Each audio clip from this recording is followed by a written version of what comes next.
Ladies and gentlemen, let me begin with a truth that has been hidden in plain sight. God is not against wealth. He is against ignorance, mismanagement, and idolatry.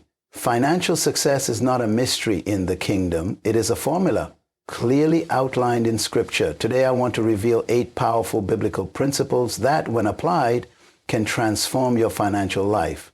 Not just for your sake, but for generations to come. My friends, financial success is not a mystery. It is not reserved for a few privileged people, nor is it the product of luck, chance, or manipulation. The truth is that God has already laid out a clear formula for financial success. Not according to the standards of this world, but according to the unshakable principles of His Word. When followed, these principles do not just promise wealth, they bring freedom, peace, and lasting impact. The first principle is the foundation upon which everything else is built. Recognize God as your source. Psalm 24:01 declares, "The earth is the Lord's, and everything in it, the world and all who live in it."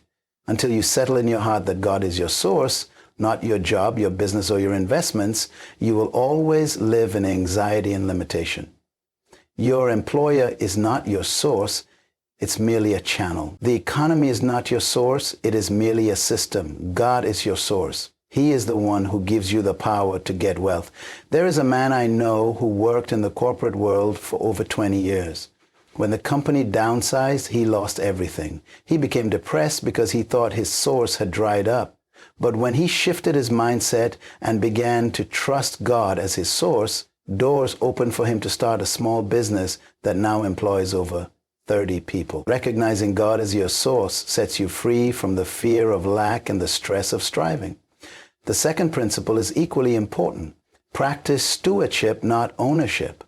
In Matthew 25, Jesus tells the parable of the talents. The master entrusted resources to his servants and expected them to manage and multiply them. None of them owned the money. They were stewards.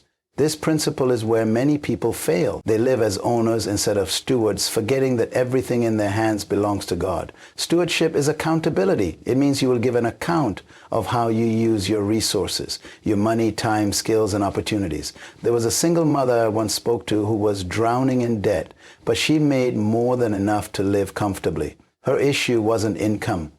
It was mismanagement. When she finally embraced the principle of stewardship, she began budgeting, cutting unnecessary expenses, and tracking every dollar. Within 2 years, she paid off her debts and started saving and investing. She didn't earn more, she managed better.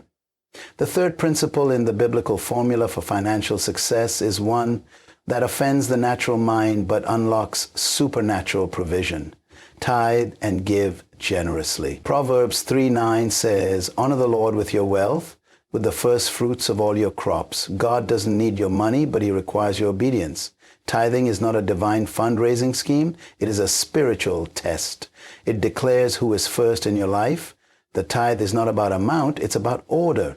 Giving the first 10% of your income to God is an act of faith that says, I trust you before I trust my paycheck, my budget, or my financial strategy. Tithing positions your heart to receive, because it breaks the spirit of greed and cultivates gratitude. It teaches you that you're a steward, not an owner. I once met a businessman who struggled financially for years despite owning multiple businesses. When we sat down to discuss, he admitted that he hadn't been consistent in tithing. He said, "I couldn't afford to tithe." I told him, "You can't afford not to." He decided to tithe faithfully, and within 2 years, his businesses grew beyond what he had struggled to achieve in the previous decade. But giving doesn't stop at the tithe. Generosity is the secret ingredient that multiplies blessings. Luke 6:38 says, "Give, and it will be given to you. A good measure, pressed down, shaken together, and running over, will be poured into your lap." Generosity moves you from survival to significance. The fourth principle is critical. Avoid the trap of debt. Proverbs 22:7 says, "The borrower is servant to the lender. Debt is bondage disguised as convenience." The credit card, the car loan, the personal loan. It feels like freedom in the moment, but becomes slavery over time. The danger of debt is not just financial, it is psychological and spiritual. It robs you of peace. limits your choices, and enslaves your future. A young couple I mentored started their marriage with $60,000 in consumer debt. Every month, their entire paycheck went to bills and minimum payments. They fought constantly over money. One day, they made a decision. They sold their second car, moved to a smaller apartment, cut out luxury expenses, and followed a strict budget. In 3 years, they were debt-free. Their marriage improved, their peace returned, and their ability to give increased. The Bible doesn't forbid all forms of debt, but it consistently warns against the dangers of unwise borrowing. There's a difference between strategic debt, like a business loan that produces income, and consumer debt that finances a lifestyle beyond your means. God's financial formula is built on freedom, not enslavement. The fifth principle is powerful and often overlooked. Develop a vision for your finances. Proverbs 29:18 declares, "Where there is no vision, the people perish." Financial failure is rarely about lack of income. It is almost always about lack of direction.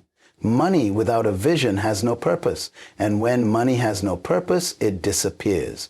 Many people are living paycheck to paycheck, not because they don't make enough, but because they have no financial blueprint. Vision answers questions like, why am I earning? What am I building? Who am I helping? What legacy am I leaving? A young woman I met worked 2 jobs, but was always broke. She had no financial goals. Together, we wrote a clear, specific vision: pay off debt, save 6 months' expenses, invest consistently, and fund a local children's charity. Within 3 years, she achieved all 4.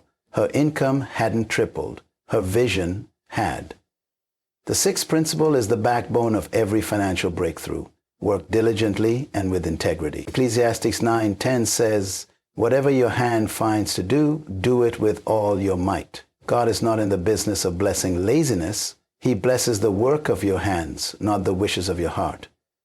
Diligence is not just about working hard.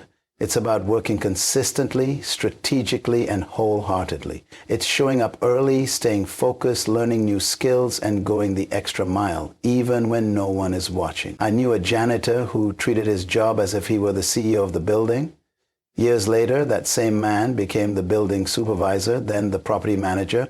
He didn't get promoted because of education. He got promoted because of his diligence and attitude. The world teaches shortcuts. Get rich quick, scheme your way to the top. But the kingdom teaches diligence and integrity. Integrity is the currency of heaven. It's doing the right thing when no one is watching. It's saying no to unethical deals, dishonest gain, and manipulative business practices.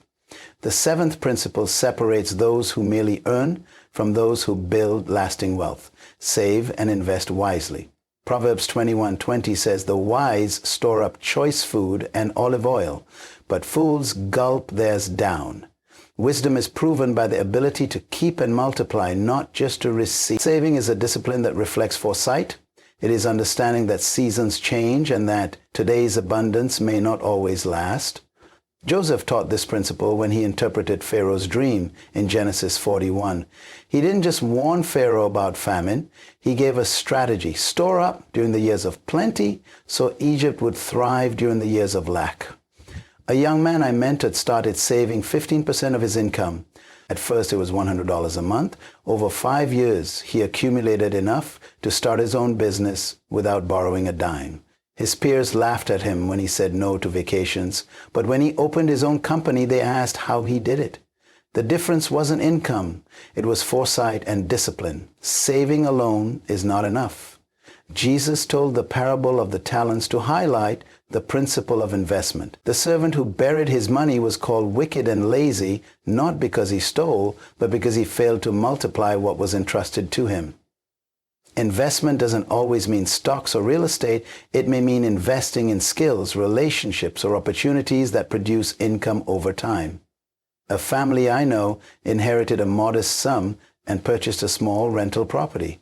Over time, the income from that property paid for their children's college tuition. The eighth principle is essential: trust God's timing and process. Ecclesiastes 3:01 reminds us, "To everything there is a season, a time for every purpose under heaven." God is not just interested in your prosperity. He is interested in your process. We live in a culture obsessed with speed, quick returns, overnight riches, instant gratification, but the kingdom doesn't operate on human timelines. When a farmer plants seed, he does not demand a harvest the next day. He understands that growth takes time, that roots must develop underground before fruit appears above ground. There is a reason why God gave Adam a garden and not a supermarket. A garden requires work, patience, and faith. Financial success is no different. You will go through seasons of sowing, watering, pruning, and waiting. But if you remain faithful in the process, the harvest is guaranteed. A woman I know spent 10 years building her small business. There were years when she barely broke even, but she stayed consistent, kept learning, kept serving her clients with excellence. In her 11th year, her business exploded. She didn't become successful overnight. She became successful over time. Trusting God's process also means trusting His pruning. Sometimes God will delay your financial breakthrough because your character is not ready to sustain it. Sometimes the delay is protection, not punishment. Financial success without preparation is dangerous. When David was anointed king, he didn't sit on the throne the next day. He went back to the pasture, then to battlefields, then to caves.